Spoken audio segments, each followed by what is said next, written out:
ക്രിസ്ത്യാനികളും ഇസ്ലാമികളും കഴിഞ്ഞാൽ ലോകത്തിലെ ഏറ്റവും വലിയ മതസമൂഹമാണ് ഹിന്ദുക്കൾ. ലോക ജനസംഖ്യയുടെ ഏകദേശം 15% വരും. അതായത് ഏകദേശം 125 കോടി ഹിന്ദുക്കളാണ് ഇന്ന് ലോകത്താകമാനം ഉള്ളത്. ഇതിൽ തന്നെ 112 കോടിയോളം ഉള്ളത് നമ്മുടെ ഇന്ത്യയിലാണ്. ഇന്ത്യയിലെ മൊത്തം ജനസംഖ്യയുടെ 94%. ഞാനിപ്പോൾ ഈ കണക്കൊക്കെ പറയാൻ ഒരു കാരണമുണ്ട്. ഈ അടുത്ത കാലത്തായി ലോകത്തിൻ്റെ പല ഭാഗങ്ങളിലും ഹിന്ദുക്കൾക്കെതിരെയുള്ള അക്രമങ്ങൾ കൂടി വരുന്നതായ റിപ്പോർട്ടുകൾ വരുന്നു. അവരുടെ സംഘടനകൾ ഇതിനെതിരെ രംഗത്ത് വരുന്നുണ്ടെങ്കിലും ഇപ്പോഴും പലയിടങ്ങളിലായും ആവർത്തിച്ചുകൊണ്ടിരിക്കുന്നു. ഇങ്ങനെ ഹിന്ദുക്കൾക്കെതിരെയുള്ള അക്രമങ്ങളിൽ വലിയ വാർത്തയായ ഒന്നായിരുന്നു കഴിഞ്ഞ വർഷം ഓഗസ്റ്റിൽ ബംഗ്ലാദേശിലുണ്ടായ അക്രമങ്ങൾ.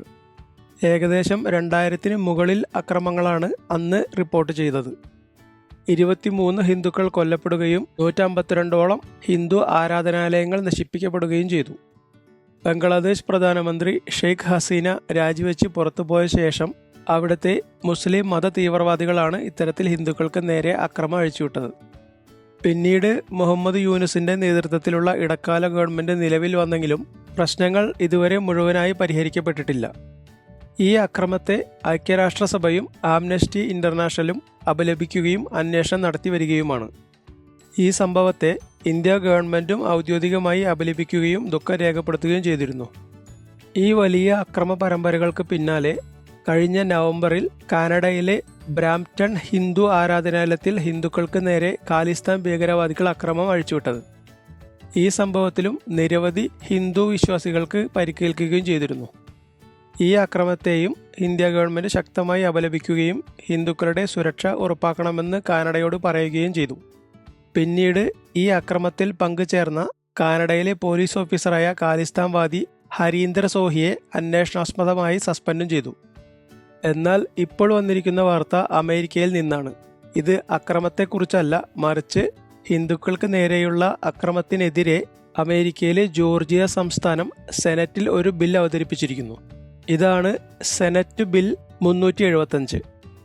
ഈ ബില്ലിൻ്റെ ഏറ്റവും വലിയ പ്രത്യേകത ഭരണപക്ഷത്തു നിന്നും പ്രതിപക്ഷത്തു നിന്നും 2 വീതം സെനറ്റർമാർ ചേർന്നാണ് ഈ ബില്ല് അവതരിപ്പിച്ചത്. അതായത് അമേരിക്കയിലെ 2 പ്രധാനപ്പെട്ട പാർട്ടികളായ റിപ്പബ്ലിക്കൻ പാർട്ടിയും ഡെമോക്രാറ്റിക് പാർട്ടിയും ഈ ബില്ലിൻ്റെ ഭാഗമാണ്.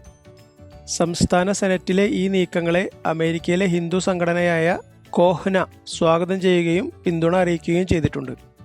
ഭരണപക്ഷവും പ്രതിപക്ഷവും ചേർന്ന് ബില്ല് അവതരിപ്പിച്ചതിനാൽ തന്നെ ഇത് നിയമമായി മാറാൻ അധികം വൈകില്ല.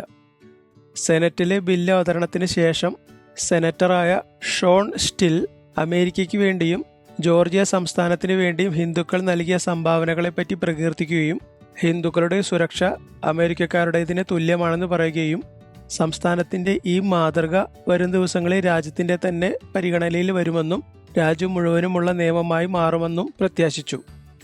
നിലവിൽ ജോർജിയ സംസ്ഥാനത്ത് 40,000-ഓളം ഹിന്ദുക്കളാണുള്ളത്. അമേരിക്ക മൊത്തമായി എടുത്താൽ 25 ലക്ഷത്തോളം വരും. വരും ദിവസങ്ങളിൽ ഇവർക്കൊക്കെ നിയമത്തിൻ്റെ പരിരക്ഷ ലഭിക്കും എന്ന് അനുമാനിക്കാം.